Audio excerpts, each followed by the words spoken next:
ನಮಸ್ಕಾರ ಸ್ನೇಹಿತರೆ, ನಾನು ನಿಮ್ಮ ಮಲ್ಲು ಮುರುಗೋಡ್. ಇವತ್ತಿನ ತರಗತಿಯಲ್ಲಿ ರಾಜ್ಯ ಶಾಸಕಾಂಗಕ್ಕೆ ಸಂಬಂಧಪಟ್ಟಂತೆ ನಾವು ವಿಷಯವನ್ನ ನೋಡೋಣ. ಅದಕ್ಕಿಂತ ಮುಂಚಿತವಾಗಿ ಇನ್ನೂ ನಮ್ಮ ಚಾನೆಲ್ ಅನ್ನ ಯಾರು ಸಬ್ಸ್ಕ್ರೈಬ್ ಮಾಡಿಲ್ಲಲ್ಲ, ಸಬ್ಸ್ಕ್ರೈಬ್ ಮಾಡಿಕೊಳ್ಳಿ. ಪಕ್ಕದಲ್ಲಿರ್ತಕ್ಕಂಥ ಬೆಲ್ ಐಕನ್ ಅನ್ನ ಆನ್ ಮಾಡಿಕೊಳ್ಳಿ. ನಾವು ಮುಂದೆ ಯಾವುದೇ ವಿಡಿಯೋನ ಅಪ್ಲೋಡ್ ಮಾಡಿದ ಸಂದರ್ಭದಲ್ಲಿ ನಿಮಗೆ ನೋಟಿಫಿಕೇಶನ್ ಮುಖಾಂತರ ಬಂದು ತಲುಪುತ್ತದೆ. ಹೇಗೆ ಕೇಂದ್ರದಲ್ಲಿ ಕೇಂದ್ರ ಸರ್ಕಾರ ಕಂಡು ಬರ್ತದಲ್ಲ, ಹಂಗ ರಾಜ್ಯದಲ್ಲಿ ರಾಜ್ಯ ಸರ್ಕಾರಗಳು ಕಂಡು ಬರ್ತಾವಂತಕ್ಕಂಥದ್ದು. ಏಕೆಂದರೆ ಭಾರತವು ಒಕ್ಕೂಟ ವ್ಯವಸ್ಥೆಯನ್ನ ಒಳಗೊಂಡಂತ ಒಂದು ದೇಶವಾಗಿರುವುದರಿಂದ ಕೇಂದ್ರದಲ್ಲಿ ಕೇಂದ್ರ ಸರ್ಕಾರ, ರಾಜ್ಯದಲ್ಲಿ ರಾಜ್ಯ ಸರ್ಕಾರ ಅಂತಕ್ಕಂಥದ್ದು ಕಂಡು ಬರ್ತದ. ಆ ರಾಜ್ಯ ಸರ್ಕಾರದಲ್ಲಿಯೂ ಸಹ ಮೂರು ರೀತಿಯಾದಂತ ಅಂಗಗಳು ಕಂಡು ಬರ್ತವೆ. ಒಂದು ರಾಜ್ಯ ಕಾರ್ಯಾಂಗ, ರಾಜ್ಯ ಶಾಸಕಾಂಗ ಮತ್ತು ರಾಜ್ಯ ನ್ಯಾಯಾಂಗ ಅಂತಕ್ಕಂಥದ್ದು.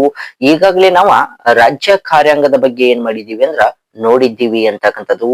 ಹಾಗಾದ್ರೆ ರಾಜ್ಯ ಶಾಸಕಾಂಗ ಅಂತಕ್ಕಂಥದ್ದು ನೋಡ್ರಿ, ಭಾರತ ಸಂವಿಧಾನದ 6ನೇ ಭಾಗದಲ್ಲಿ ಕಂಡುಬರುವ 168ನೇ ವಿಧಿಯಿಂದ ಹಿಡಿದು 213ನೇ ವಿಧಿಯವರೆಗೆ ರಾಜ್ಯ ಶಾಸಕಾಂಗಕ್ಕೆ ಸಂಬಂಧಪಟ್ಟಂತ ವಿವರಣೆಯನ್ನ ನಾವು ಏನ್ ಮಾಡ್ತೀವಿ ಅಂದ್ರ ಈ ವಿಧಿಗಳಲ್ಲಿ ಕಾಣಲಾಗ್ತದ. ಹಾಗಾದ್ರೆ ರಾಜ್ಯ ಶಾಸಕಾಂಗ ಅಂದ್ರ ಯಾರನ್ನ ಒಳಗೊಂಡಿರ್ತದ ಅಂದ್ರ, ರಾಜ್ಯ ಶಾಸಕಾಂಗವು ರಾಜ್ಯಪಾಲರು, ಯಾವ ಪಾಲರ್ರಿ? ರಾಜ್ಯಪಾಲರು, ವಿಧಾನಸಭೆ ಮತ್ತು ವಿಧಾನ ಪರಿಷತ್. ರಾಜ್ಯಪಾಲರು, ವಿಧಾನಸಭೆ ಮತ್ತು ವಿಧಾನ ಪರಿಷತ್ತನ್ನ ಏನ್ ಮಾಡಿದೆ ಅಂದ್ರ ಈ ರಾಜ್ಯ ಶಾಸಕಾಂಗ ಒಳಗೊಂಡಿದೆ ಅಂತಕ್ಕಂಥದ್ರ ಬಗ್ಗೆ ನಾವ್ ಏನ್ ಮಾಡ್ತೀವಿ, ಕಾಣ್ತೀವಿ. ಹಾಗಾದ್ರೆ ಎಲ್ಲಾ ರಾಜ್ಯಗಳಲ್ಲಿ ವಿಧಾನಸಭೆ ಮತ್ತು ವಿಧಾನ ಪರಿಷತ್ ಅಂತಕ್ಕಂಥ ದ್ವಿಸದನ ಶಾಸಕಾಂಗ ಪದ್ಧತಿಯನ್ನ ಒಳಗೊಂಡಿದೆ ಏನಂದ್ರ ಎಲ್ಲಾ ರಾಜ್ಯಗಳಲ್ಲಿ ಒಳಗೊಂಡಿಲ್ಲ. ನಮ್ಮಲ್ಲಿ ಪ್ರಸ್ತುತವಾಗಿ 28 ರಾಜ್ಯಗಳು ಕಂಡು ಬರ್ತಾವ. ಎಷ್ಟು ರಾಜ್ಯಗಳು ಕಂಡು ಬರ್ತಾವು? 28 ರಾಜ್ಯಗಳು ಕಂಡು ಬರ್ತಾವ. ಆ 28 ರಾಜ್ಯಗಳಲ್ಲಿ ಕೇವಲ 6 ರಾಜ್ಯಗಳ ಮಾತ್ರ ಇಂಥ ದ್ವಿಸದನ ಶಾಸಕಾಂಗ ಪದ್ಧತಿಯನ್ನ ಏನ್ ಮಾಡಿದೆ ಅಂದ್ರ ಅಳವಡಿಸಿಕೊಂಡಿದೆ ಅಂತಕ್ಕಂಥದ್ರ ಬಗ್ಗೆ ಹೇಳಲಾಗ್ತದ. ಹಾಗಾದ್ರೆ ಯಾವ್ಯಾವ ರಾಜ್ಯಗಳಲ್ಲಿ ದ್ವಿಸದನ ಶಾಸಕಾಂಗ ಪದ್ಧತಿ ಕಂಡು ಬರ್ತದಂದ್ರ, ಮೊದಲನೇದಾಗಿ ನಮ್ಮ ರಾಜ್ಯದ ಯಾವ ರಾಜ್ಯ? ಕರ್ನಾಟಕ, ಮಹಾರಾಷ್ಟ್ರ, ಆಂಧ್ರ ಪ್ರದೇಶ್, ಉತ್ತರ ಪ್ರದೇಶ್, ಬಿಹಾರ, ತೆಲಂಗಾಣ. ಹೀಗೆ 6 ರಾಜ್ಯಗಳಲ್ಲಿ ಏನಾಗ್ತದಂದ್ರ ದ್ವಿಸದನ ಶಾಸಕಾಂಗ ಪದ್ಧತಿಯನ್ನ ಒಳಗೊಂಡಿದೆ ಅಂತಕ್ಕಂಥದ್ದು ಬಹಳ ಇಂಪಾರ್ಟೆಂಟ್ ಆದಂಥದ್ದು. ಪ್ರಶ್ನೆಯನ್ನ ಹೀಗೆ ಕೇಳ್ತಾರೆ, ಈ ಕೆಳಗಿನ ಯಾವ ರಾಜ್ಯದಲ್ಲಿ ದ್ವಿಸದನ ಶಾಸಕಾಂಗ ಪದ್ಧತಿ ಕಂಡು ಬರುವುದಿಲ್ಲ ಅಂತೇಳಿ. ಈ 6 ರಾಜ್ಯಗಳನ್ನ ಬಿಟ್ಟು ಉಳಿದಂತ 22 ರಾಜ್ಯಗಳಲ್ಲಿ ಕೇವಲ ಏಕಸದನ ಶಾಸಕಾಂಗ ಪದ್ಧತಿ ಮಾತ್ರ ಕಂಡು ಬರ್ತದ. ಏಕಸದನ ಅಂದ್ರೆ ಕೇವಲ ವಿಧಾನಸಭೆ ಮಾತ್ರ ಏನಾಗ್ತದಂದ್ರ ಕಂಡು ಬರ್ತದ. ಈ 6 ರಾಜ್ಯಗಳಲ್ಲಿ ಮಾತ್ರ ವಿಧಾನಸಭೆ ಮತ್ತು ವಿಧಾನ ಪರಿಷತ್ ಅಂತಕ್ಕಂಥ 2 ಸದನಗಳು ಏನಾಗ್ತಾವಂದ್ರ ಕಂಡು ಬರುತ್ತವೆ ಅಂತಕ್ಕಂಥರ ಬಗ್ಗೆ ನಾವು ಏನ್ ಮಾಡ್ತೀವಿ, ಕಾಣ್ತೀವಿ. ಹಾಗಾದ್ರೆ ಇಂಥ ರಾಜ್ಯ ಶಾಸಕಾಂಗದಲ್ಲಿ ವಿಧಾನಸಭೆ ಮತ್ತು ವಿಧಾನ ಪರಿಷತ್ ಅಂತಕ್ಕಂಥದ್ದು ಕಂಡು ಬರ್ತದ. ನಾವ ಒಂದೊಂದು ಸದನಗಳನ್ನ ನೋಡಿಕೊಂಡ ಹೋಗೋಣ.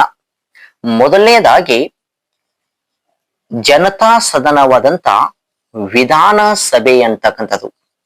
ಯಾವ ಸಭೆ ರೀ? ವಿಧಾನಸಭೆ ಅಂತಕ್ಕಂಥದ್ದು. ಹಾಗಾದ್ರೆ ವಿಧಾನಸಭೆಯನ್ನ ರಾಜ್ಯ ಶಾಸಕಾಂಗದ ಕೆಳಮನೆ ಎಂದು ಕರೆಯಲಾಗುತ್ತದೆ. ರಾಜ್ಯ ಶಾಸಕಾಂಗದ ಕೆಳಮನೆ ಎಂದು ಕರೆಯಲಾಗುತ್ತದೆ. ನಾವು ಕೇಂದ್ರ ಶಾಸಕಾಂಗದಲ್ಲಿಯೂ ನೋಡಿದೀವಿ, ಅಲ್ಲಿಯೂ ಕೂಡ ದ್ವಿಸದನ ಶಾಸಕಾಂಗ ಪದ್ಧತಿ ಕಂಡು ಬರ್ತದ. ಒಂದು ಲೋಕಸಭೆ, ಇನ್ನೊಂದು ರಾಜ್ಯಸಭೆ ಅಂತಕ್ಕಂಥದ್ದು. ಅಲ್ಲಿ ಯಾವುದನ್ನು ನಾವು ಕೆಳಮನೆ ಅಂತೇಳಿ ಕರಿದೀವಿ ಅಂದ್ರ ಲೋಕಸಭೆಯನ್ನ ಕೆಳಮನೆ ಅಂತೇಳಿ ಕರಿದೀವಿ. ಕೇಂದ್ರದಾಗ ಹೆಂಗ ಲೋಕಸಭೆಯನ್ನ ಕೆಳಮನೆ ಅಂತೇಳಿ ಕರಿದೀವಲ್ಲ, ಹಾಗೆ ರಾಜ್ಯದಲ್ಲಿ ವಿಧಾನಸಭೆಯನ್ನ ನಾವ ಕೆಳಮನೆ ಅಂತೇಳಿ ಏನ್ ಮಾಡಲಾಗ್ತದ, ಕರೆಯಲಾಗ್ತದ. ಅದರ ಜೊತೆಗೆ ವಿಧಾನಸಭೆಯನ್ನ ಜನತಾ ಸದನ ಅಂತೇಳಿ ಕರೆಯಲಾಗ್ತದ. ಜನತಾ ಸದನ ಅಂತ ಏನ್ ಮಾಡಲಾಗ್ತದ ಅಂದ್ರ ಕರೆಯಲಾಗ್ತದ. ಹಾಗಾದ್ರೆ ಇದನ್ನ ಯಾಕೆ ನಾವು ಜನತಾ ಸದನ ಅಂತೇಳಿ ಕರಿತೀವಿ ಅಂದ್ರ ವಿಧಾನಸಭೆಯ ಸದಸ್ಯರು ಜನರಿಂದಲೇ ನೇರವಾಗಿ ಆಯ್ಕೆಯಾದಂತ ಸದಸ್ಯರಾಗಿರ್ತಾರೋ, ಆದ್ದರಿಂದ ನಾವು ವಿಧಾನಸಭೆಯನ್ನ ಏನಂತೇಳಿ ಕರಿತೀವಿ ಅಂದ್ರ ಜನತಾ ಸದನ ಅಂತ ಏನ್ ಮಾಡಲಾಗ್ತದ ಅಂದ್ರ ಕರೆಯಲಾಗ್ತದ ಅಂತಕ್ಕಂಥದ್ದು. ಹಾಗಾದ್ರೆ ಇಂಥ ವಿಧಾನಸಭೆಯ ರಚನೆಯ ಬಗ್ಗೆ ಸಂವಿಧಾನದ ಯಾವ ವಿಧಿಗಳಲ್ಲಿ ಕಂಡು ಬರ್ತದ ಅಂತೇಳಿ ನೋಡಿದ್ರ, ನಾವು ವಿಧಾನಸಭೆಯ ರಚನೆಯ ಬಗ್ಗೆ ಸಂವಿಧಾನದ 171ನೇ ವಿಧಿ, ಸಂವಿಧಾನದ 171ನೇ ವಿಧಿಯು ನೋಡ್ರಿ 171 ವಿಧಾನ ಪರಿಷತ್ತು 170ನೇ ವಿಧಿಯು ವಿಧಾನಸಭೆಯ ರಚನೆ ಬಗ್ಗೆ ಕಂಡು ಬರ್ತಕ್ಕಂತ ಒಂದು ವಿಧಿಯಾಗಿದೆ ಅಂತ. ಭಾರತ ಸಂವಿಧಾನದ 170ನೇ ವಿಧಿಯು ವಿಧಾನಸಭೆಯ ರಚನೆಯ ಬಗ್ಗೆ ತಿಳಿಸಿಕೊಡ್ತಕ್ಕಂತ ಒಂದು ವಿಧಿಯಾಗಿದೆ ಅಂತ. 171ನೇ ವಿಧಿಯು ವಿಧಾನ ಪರಿಷತ್ತಿಗೆ ಸಂಬಂಧಪಟ್ಟಂತ ರಚನೆ ಬಗ್ಗೆ ತಿಳಿಸಿಕೊಡ್ತದ. ಹಾಗಾದ್ರೆ ಸಂವಿಧಾನದ ಪ್ರಕಾರ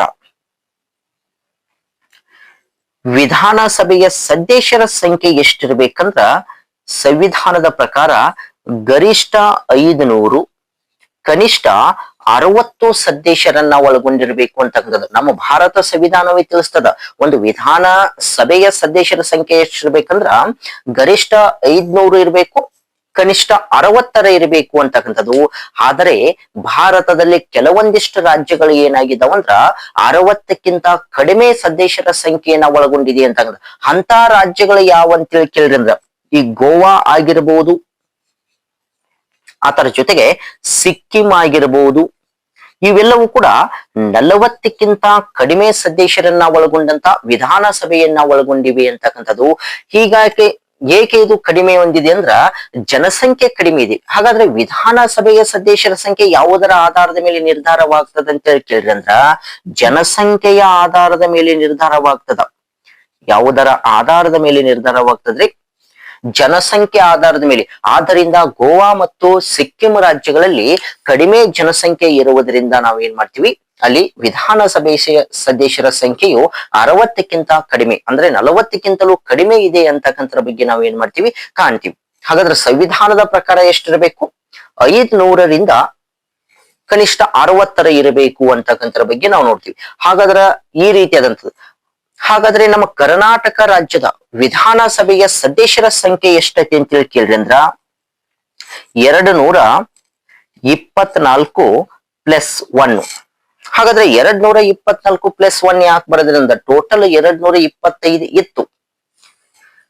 224 ಜನ ಸದಸ್ಯರು ಪ್ರತ್ಯಕ್ಷ ಚುನಾವಣೆಯ ಮೂಲಕ ಆಯ್ಕೆ ಆದ್ರ ಈ ಒಬ್ಬ ಆಂಗ್ಲೋ ಇಂಡಿಯನ್ ಸದಸ್ಯನನ್ನ ರಾಜ್ಯಪಾಲರು 333ನೇ ವಿಧಿಯ ಮೂಲಕ ನಾಮ ನಿರ್ದೇಶನಗೊಳಿಸುತ್ತಿದ್ದರು. ವಿಧಾನಸಭೆಗೆ ಒಬ್ಬ ಆಂಗ್ಲೋ ಇಂಡಿಯನ್ ಸದಸ್ಯನನ್ನ ರಾಜ್ಯಪಾಲರು 333ನೇ ವಿಧಿಯ ಮೂಲಕ ನಾಮ ನಿರ್ದೇಶನಗೊಳಿಸ್ತಿದ್ರಂತಕ್ಕಂಥದ್ದು. ಆದರೆ 2020ರಲ್ಲಿ ಯಾವ 2020ರಲ್ಲಿ ಸಂವಿಧಾನಕ್ಕೆ 104ನೇ ಸಂವಿಧಾನಾತ್ಮಕ ತಿದ್ದುಪಡಿಯನ್ನ ಮಾಡುವುದರ ಮೂಲಕ ಏನು ವಿಧಾನಸಭೆಗೆ ಒಬ್ಬ ಆಂಗ್ಲೋ ಇಂಡಿಯನ್ ಸದಸ್ಯರನ್ನ ರಾಜ್ಯಪಾಲರು ಈ ವಿಧಿಯ ಮೂಲಕ ನೇಮಕ ಮಾಡ್ತಿದ್ರಲ್ಲ, ಅದನ್ನು ಏನ್ ಮಾಡಲಾಗ್ತದಂದ್ರ ರದ್ದುಪಡಿಸಲಾಗುತ್ತದೆ ಅಂತಕ್ಕಂಥದ್ದು. ಈ 104ನೇ ಸಂವಿಧಾನಾತ್ಮಕ ತಿದ್ದುಪಡಿಯ ಮೂಲಕ ಇಬ್ಬರು ಲೋಕಸಭೆಗೆ ಆಂಗ್ಲೋ ಇಂಡಿಯನ್ ಸದಸ್ಯರನ್ನ ಮತ್ತು ಒಬ್ಬರು ವಿಧಾನಸಭೆಗೆ ಆಂಗ್ಲೋ ಇಂಡಿಯನ್ ಸದಸ್ಯರನ್ನ ಏನು ನೇಮಕ ಮಾಡ್ತಕ್ಕಂಥ ಪದ್ಧತಿ ಕಂಡು ಬರ್ತಿತ್ತಲ್ಲ, ಅದನ್ನ ಏನ್ ಮಾಡಲಾಗ್ತದಂದ್ರ ರದ್ದುಪಡಿಸಲಾಗ್ತದ ಅಂತಕ್ಕಂಥದ್ದು. ಇದನ್ನ ನೀವು ನೆನಪಿಟ್ಕೋಬೇಕಾಗ್ತದ. ಹಾಗಾದ್ರೆ ವಿಧಾನಸಭೆಯ ರಚನೆಯನ್ನ ನೋಡಿದೀವಿ. ನೀವೇನಾದ್ರೂ ವಿಧಾನಸಭೆಯ ಸದಸ್ಯರಾಗಿ ಆಯ್ಕೆ ಆಗಬೇಕಾದ್ರ ಕೆಲವೊಂದಿಷ್ಟು ಅರ್ಹತೆಗಳು ನಿಮ್ಗೆ ಬೇಕಾಗ್ತಾವ. ಹಾಗಾದ್ರೆ ಏನ್ ಅರ್ಹತೆಗಳಿರ್ಬೇಕು? ವಿಧಾನಸಭೆಯ ಸದಸ್ಯರಾಗಬೇಕಾದ್ರ ಏನ್ ಅರ್ಹತೆಗಳಿರ್ಬೇಕಂತಕ್ಕಂಥದ್ರ ಬಗ್ಗೆ ನಾವು ನೋಡೋಣ. ಹಾಗಾದ್ರ ವಿಧಾನಸಭೆಯ ಸದಸ್ಯರ ಅರ್ಹತೆಗಳ ಬಗ್ಗೆ ತಿಳಿಸ್ತಕ್ಕಂಥ ಒಂದು ವಿಧಿ ಯಾವುದಂದ್ರ ಅದು ಭಾರತ ಸಂವಿಧಾನದ 173ನೇ ವಿಧಿ. ಭಾರತ ಸಂವಿಧಾನದ 173ನೇ ವಿಧಿಯು ವಿಧಾನಸಭೆಯ ಅರ್ಹತೆಗಳ ಬಗ್ಗೆ ಏನ್ ಮಾಡ್ತದಂದ್ರ ತಿಳಿಸಿಕೊಡ್ತದ. ಹಾಗಾದ್ರ ವಿಧಾನಸಭೆಯ ಸದಸ್ಯರಾಗಬೇಕಾದ್ರ ಯಾವ್ಯಾವ ಅರ್ಹತೆಗಳಿರ್ಬೇಕಂದ್ರ ಮೊದಲನೇದಾಗಿ ಭಾರತದ ಪ್ರಜೆಯಾಗಿರಬೇಕು. ಎರಡನೇದಾಗಿ ಯಾವುದೇ ಲಾಭದಾಯಕ ಹುದ್ದೆ ಇಲ್ಲಿರಬಾರದು. ಮೂರನೆಯದಾಗಿ ಮಾನಸಿಕ ಅಸ್ತವ್ಯಸ್ತನಾಗಿರಬಾರದು. ಇನ್ನು ವಯಸ್ಸೊಂದು ಏನ್ ಚೇಂಜಸ್ ಆಗ್ತದ, ಎಷ್ಟು ವಯಸ್ಸಾಗಿರ್ಬೇಕಂದ್ರ 25 ವರ್ಷ ಆಗಿರ್ಬೇಕು. ವಿಧಾನಸಭೆಯ ಸದಸ್ಯರಾಗಬೇಕಾದ್ರ ಎಷ್ಟು ವಯಸ್ಸಾಗಿರ್ಬೇಕಂದ್ರ 25 ವರ್ಷ ಆಗಿರಬೇಕು. ಇದರ ಜೊತೆಗೆ ಭಾರತದ ಪ್ರಜೆ ಆಗಿರಬೇಕು, ಯಾವುದೇ ಲಾಭದಾಯಕ ಹುದ್ದೆಯಲ್ಲಿರಬಾರದು, ಮಾನಸಿಕ ಅಸ್ತವ್ಯಸ್ತನಾಗಿರಬಾರದು ಅಂತಕ್ಕಂಥರ ಬಗ್ಗೆ ನಾವು ನೋಡ್ತೀವಿ. ಅರ್ಹತೆಗಳನ್ನ ಪಡೆದುಕೊಂಡಿರಿ ಅಂತೇಳಿ ತಿಳ್ಕೊರಿ. ಹಾಗಾದ್ರೆ ಅರ್ಹತೆಗಳನ್ನ ಪಡೆದುಕೊಂಡ್ರ ನಾವು ಚುನಾವಣೆಗೆ ಏನ್ ಮಾಡ್ಬೇಕಂದ್ರ ಸ್ಪರ್ಧೆ ಮಾಡ್ಬೇಕಾಗ್ತದ, ಚುನಾವಣೆಯಲ್ಲಿ ನಿಂತ್ಕೊಳ್ಬೇಕಾಗ್ತದ. ಹಾಗಾದ್ರ ವಿಧಾನಸಭೆಯ ಸದಸ್ಯರ ಚುನಾವಣೆ ಯಾವ ವಿಧಾನದ ಮೂಲಕ ನಡೆದುಕೊಂಡು ಬರ್ತದಂದ್ರ ಮೊದಲನೇದಾಗಿ ಪ್ರತ್ಯಕ್ಷ ಚುನಾವಣೆ ನಡೀತದ.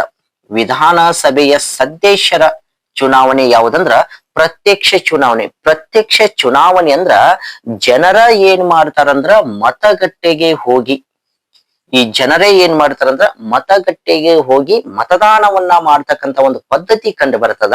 ಅದನ್ನು ನಾವು ಪ್ರತ್ಯಕ್ಷ ಚುನಾವಣೆ ಅಂತ ಏನ್ ಮಾಡಲಾಗ್ತದ ಕರೆಯಲಾಗ್ತದ. ಹಾಗಾದ್ರೆ ಹೇಗೆ ಅಂದ್ರ ಸಾರ್ವತ್ರಿಕ ವಯಸ್ಕ ಮತದಾನ ಪದ್ಧತಿಯ ಮೂಲಕ, ಸಾರ್ವತ್ರಿಕ ವಯಸ್ಕ ಮತದಾನ ಪದ್ಧತಿಯ ಮೂಲಕ ಈ ಚುನಾವಣೆಯನ್ನ ನಡೆಸಲಾಗ್ತದ. ಸಾರ್ವತ್ರಿಕ ವಯಸ್ಕ ಮತದಾನ ಪದ್ಧತಿ ಎಂದರೆ 18 ವರ್ಷ ಮೇಲ್ಪಟ್ಟಂತ 18 ವರ್ಷ ಮೇಲ್ಪಟ್ಟಂತ ಪ್ರತಿಯೊಬ್ಬ ಸ್ತ್ರೀ ಪುರುಷರಿಗೂ ಕೂಡ ಯಾವುದೇ ಜಾತಿ, ಧರ್ಮ, ಮತ, ಲಿಂಗ, ಸಾಮಾಜಿಕ ಸ್ಥಾನಮಾನ ಇವುಗಳ ಆಧಾರದ ಮೇಲೆ ತಾರತಮ್ಯವನ್ನ ಮಾಡದೆ 18 ವರ್ಷ ಮೇಲ್ಪಟ್ಟ ಪ್ರತಿಯೊಬ್ಬರಿಗೂ ಕೂಡ ಮತದಾನ ಮಾಡತಕ್ಕಂತ ಒಂದು ಹಕ್ಕನ್ನ ನೀಡುವುದಕ್ಕೆ ಸಾರ್ವತ್ರಿಕ ವಯಸ್ಕ ಮತದಾನ ಪದ್ಧತಿ ಅಂತ ಏನ್ ಮಾಡಲಾಗ್ತದ ಕರೆಯಲಾಗ್ತದ. ಹಾಗಾದ್ರೆ ಈ 18 ವರ್ಷ ಏನೈತಲ್ಲ ಇದು ಮೊದಲು 21 ವರ್ಷ ಕಂಡು ಬರ್ತಿದ್ರು. ನಮ್ಮ ಮತದಾನ ಮಾಡ್ತಕ್ಕಂಥ ಒಂದು ವಯಸ್ಸು ಎಷ್ಟಿತ್ತಂದ್ರ ಮೊದಲ 21 ವರ್ಷ ಇತ್ತು. ಹಾಗಾದ್ರೆ ಇದನ್ನ 18 ವರ್ಷಕ್ಕೆ ಯಾವಾಗ ಬದಲಾವಣೆಯನ್ನ ಮಾಡಿದ್ರಂದ್ರ ಇದನ್ನ ಸೈಡ್ ಕಾಂಪಿಟೇಟಿವ್ ಎಕ್ಸಾಮ್ದಾಗ ಪ್ರಶ್ನೆಯನ್ನ ಕೇಳಿದಾರೆ. ಮತದಾನದ ವಯಸ್ಸನ್ನ 21 ವರ್ಷದಿಂದ 18 ವರ್ಷಕ್ಕೆ ಕಡಿಮೆ ಮಾಡಿದ ತಿದ್ದುಪಡಿ ಯಾವುದಂತೇಳಿ. ಹಾಗಾದ್ರೆ 21 ವರ್ಷದಿಂದ 18 ವರ್ಷಕ್ಕೆ ಕಡಿಮೆ ಮಾಡಿದ ತಿದ್ದುಪಡಿ ಯಾವುದಂದ್ರ 61ನೇ ಸಂವಿಧಾನಾತ್ಮಕ ತಿದ್ದುಪಡಿ 1989. 61ನೇ ಸಂವಿಧಾನಾತ್ಮಕ ತಿದ್ದುಪಡಿ 1989 ಅಂತಕ್ಕಂಥದ್ದು. ನಿನ್ನೆ ನಡೆದಂತ ಗುಜರಾತ್ ಅಂದ್ರೆ ಇತ್ತೀಚೆಗೆ ನಡೆದಂತ ಈ ಗುಜರಾತ್ನ ಪ್ರಿಲಿಮ್ ಪರೀಕ್ಷೆಯಲ್ಲಿ ಕೆಲವೊಂದಿಷ್ಟು ಭಾರತ ಸಂವಿಧಾನದ ಮೇಲೆ ಪ್ರಶ್ನೆಗಳು ಬಂದಿದ್ದವು. ಅದ್ರಾಗ ಈ ಪ್ರಶ್ನೆ ಐತ್ರಿ, ಸ್ಟೇಟ್ಮೆಂಟ್ ರೂಪದಾಗ ಪ್ರಶ್ನೆಗಳಿದ್ದು. ಸ್ಥಳೀಯ ಸರ್ಕಾರಗಳಿಗೆ ಸಂಬಂಧಪಟ್ಟಂತ ತಿದ್ದುಪಡಿ ಯಾವುದಂತ ಕೇಳಿದ್ರು. ಅದ್ರಾಗ 61 1989 ತಿದ್ದುಪಡಿ ಅಂತೇಳಿ ಒಂದು ಆಪ್ಷನ್ ಇತ್ತು. ಹಾಗಾದ್ರ ಇದು ಯಾವುದಕ್ಕೆ ಸಂಬಂಧಪಟ್ಟಿದೆ? ಮತದಾನದ ವಯಸ್ಸಿಗೆ ಸಂಬಂಧಪಟ್ಟಂತದ್ದು. ಅಂದ್ರ ಮೊದಲು 21 ವರ್ಷ ಇತ್ತು, ಅದನ್ನ ಏನ್ ಮಾಡಿದ್ರು 18 ವರ್ಷಕ್ಕೆ ಕಡಿಮೆ ಮಾಡಿದ್ರು ಅಂತ. ಇದು ಸ್ಥಳೀಯ ಸರ್ಕಾರಗಳಿಗೆ ಸಂಬಂಧಪಟ್ಟಂತದಲ್ಲ. ನೋಡ್ರಿ, ಇವತ್ತಿನ ಒಂದು ಸ್ಪರ್ಧಾತ್ಮಕ ಪರೀಕ್ಷೆಗಳು ಈ ರೀತಿಯಾದಂತಹ ಸ್ಟೇಟ್ಮೆಂಟ್ ಗಳ ರೂಪದಲ್ಲಿ ಏನ್ ಮಾಡಲಾಗ್ತದಂದ್ರ ನೀಡಲಾಗ್ತದ ಅಂತಕ್ಕಂಥದ್ದು. ಹಾಗಾಗಿ ನಮ್ಗೆ ಪ್ರತಿಯೊಂದು ವಿಷಯವೂ ಕೂಡ ಏನ್ ಮಾಡ್ಬೇಕಾಗ್ತದ, ನಾವು ಆಳವಾದಂತ ಅಧ್ಯಯನವನ್ನು ಮಾಡುವುದು ಬಹಳಷ್ಟು ಅನಿವಾರ್ಯವಾಗಿದೆ ಅಂತಕ್ಕಂಥದ್ದು. ಹೀಗೆ ಸಾರ್ವತ್ರಿಕ ವಯಸ್ಕ ಮತದಾನ ಪದ್ಧತಿಯ ಮೂಲಕ ಏನ್ ಮಾಡಲಾಗ್ತದಂದ್ರ ವಿಧಾನಸಭೆಯ ಸದಸ್ಯರನ್ನ ಏನ್ ಮಾಡಲಾಗ್ತದ ಆಯ್ಕೆ ಮಾಡಲಾಗ್ತದ ಅಂತಕ್ಕಂಥದ್ದು.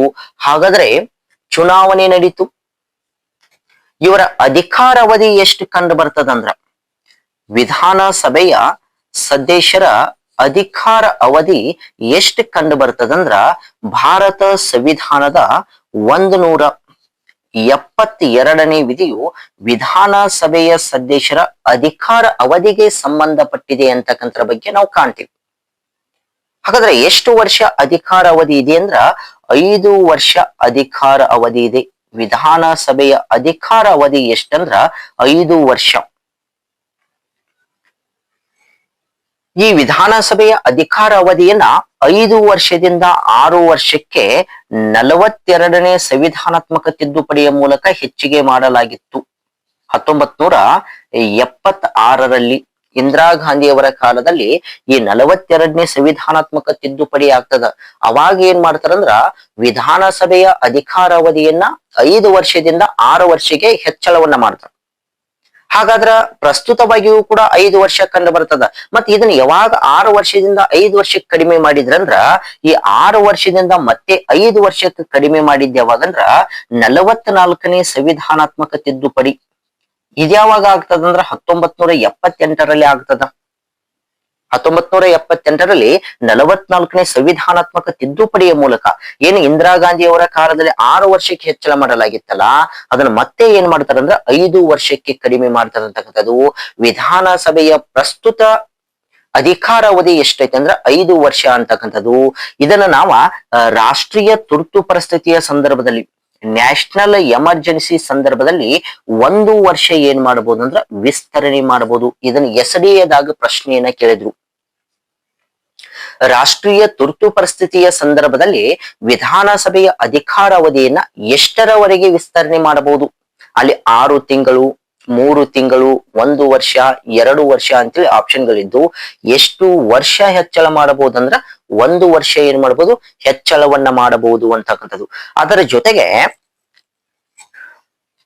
ಸದನದಲ್ಲಿರ್ತಕ್ಕಂಥ ಸದಸ್ಯರು ನಡುವೆ ಭಿನ್ನಾಭಿಪ್ರಾಯಗಳು ಕಂಡು ಬಂದು ಅಂದ್ರ, ಏನಾದ್ರೂ ಮಸೂದೆಗಳಿಗೆ ಪದೇ ಪದೇ ಸೋಲು ಉಂಟಾಯ್ತಂದ್ರ ಅಧಿಕಾರಾವಧಿಗೆ ಮುನ್ನವೇ ರಾಜ್ಯಪಾಲರು ಏನ್ ಮಾಡಬಹುದಂದ್ರ ವಿಧಾನಸಭೆಯನ್ನ ವಿಸರ್ಜಿಸಬಹುದು.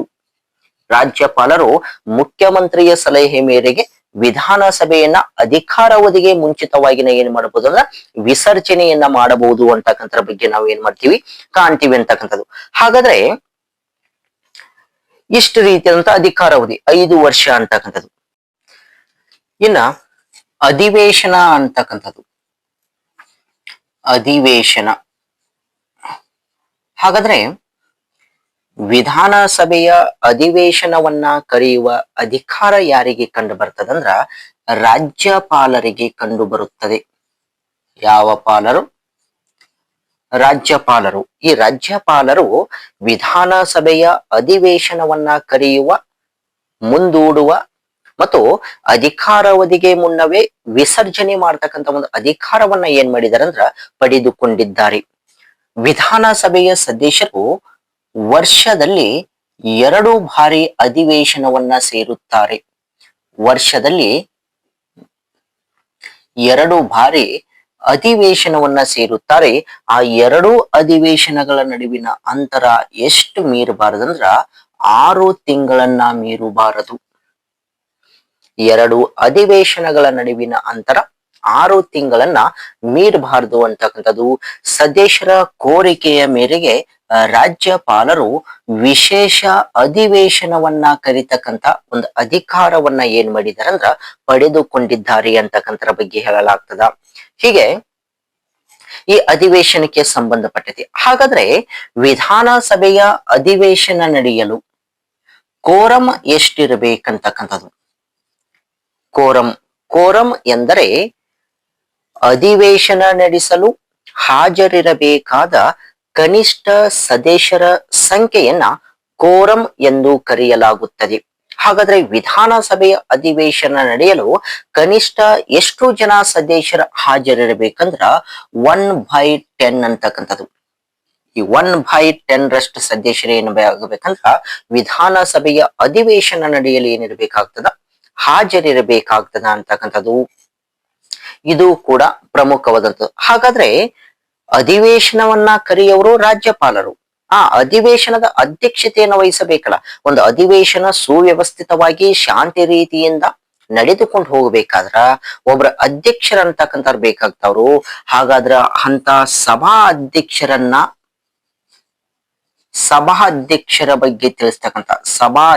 ಬಗ್ಗೆ ತಿಳಿಸ್ತಕ್ಕಂಥ ವಿಧಿ ಯಾವುದಂದ್ರ ಭಾರತ ಸಂವಿಧಾನದ 178ನೇ ವಿಧಿ. ಭಾರತ ಸಂವಿಧಾನದ 178ನೇ ವಿಧಿಯು ವಿಧಾನಸಭೆಯ ಸಭಾ ಅಧ್ಯಕ್ಷರ ಬಗ್ಗೆ ಏನ್ ಮಾಡ್ತದ ಅಂದ್ರೆ ತಿಳಿಸಿಕೊಡ್ತದ. ವಿಧಾನಸಭೆಯ ಸದಸ್ಯರು ತಮ್ಮಲ್ಲಿಯೇ ತಮ್ಮ ಸದಸ್ಯರಲ್ಲಿ ಒಬ್ಬರನ್ನ ಒಬ್ಬರನ್ನ ಸಭಾ ಅಧ್ಯಕ್ಷರನ್ನಾಗಿ ಇನ್ನೊಬ್ಬರನ್ನ ಉಪಸಭಾಧ್ಯಕ್ಷರನ್ನಾಗಿ ಆಯ್ಕೆ ಮಾಡತಕ್ಕಂತ ಅಧಿಕಾರವನ್ನ ಹೊಂದಿದ್ದಾರೆ. ಅಂತ ಸಭಾ ಅಧ್ಯಕ್ಷರು ವಿಧಾನಸಭೆಯ ಅಧಿವೇಶನದ ಅಧ್ಯಕ್ಷತೆಯನ್ನ ವಹಿಸುವುದರ ಮೂಲಕ ಸದನದ ಘನತೆ, ಶಾಂತಿ, ಸುವ್ಯವಸ್ಥೆಯನ್ನ ಕಾಪಾಡತಕ್ಕಂತ ಒಂದು ಕರ್ತವ್ಯವನ್ನ ಏನ್ ಮಾಡಿದ್ದಾರೆ ಅಂದ್ರೆ ಹೊಂದಿದ್ದಾರೆ ಅಂತಕ್ಕಂಥದ್ದು. ಹಾಗಾದ್ರೆ ನಮ್ಮ ವಿಧಾನಸಭೆಯ ಸದಸ್ಯರ ಒಂದು ವೇತನ ಮತ್ತು ಭತ್ಯೆಗಳ ಬಗ್ಗೆ ತಿಳಿದುಕೊಳ್ಬೇಕಾದ್ರ ವಿಧಾನಸಭೆಯ ಸದಸ್ಯರ ವೇತನ ಮತ್ತು ಭತ್ಯೆಗಳನ್ನ ಭಾರತ ಸಂವಿಧಾನದ 195ನೇ ವಿಧಿ ಅನ್ವಯ ಕಾಲ ಕಾಲಕ್ಕೆ ಬದಲಾವಣೆ ಮಾಡತಕ್ಕಂತ ಒಂದು ಅಧಿಕಾರವನ್ನ ರಾಜ್ಯ ಶಾಸಕಾಂಗ ಪಡೆದುಕೊಂಡಿದೆ ಅಂತಕ್ಕಂಥದ್ದು. ನೋಡ್ರಿ, ವಿಧಾನಸಭೆಯ ಸದಸ್ಯರ ವೇತನ ಮತ್ತು ಭತ್ಯೆಗಳಲ್ಲಿ ಬದಲಾವಣೆ ಮಾಡತಕ್ಕಂತ ಅಥವಾ ಹೆಚ್ಚಳ ಮಾಡಬಹುದು ಅಥವಾ ಕಡಿಮೆ ಮಾಡಬಹುದು ಅಂತ ಒಂದು ಅಧಿಕಾರ ಯಾವ್ದು ಕಂಡು ಬರ್ತದ ಅಂದ್ರ ರಾಜ್ಯ ಶಾಸಕಾಂಗ ಕಂಡು ಬರ್ತದ. ಯಾವ ವಿಧಿಯ ಮೂಲಕ ಅಂದಾಗ 195ನೇ ವಿಧಿಯ ಮೂಲಕ ಅಂತಕ್ಕಂಥದ್ದು. ಹಾಗಾದ್ರೆ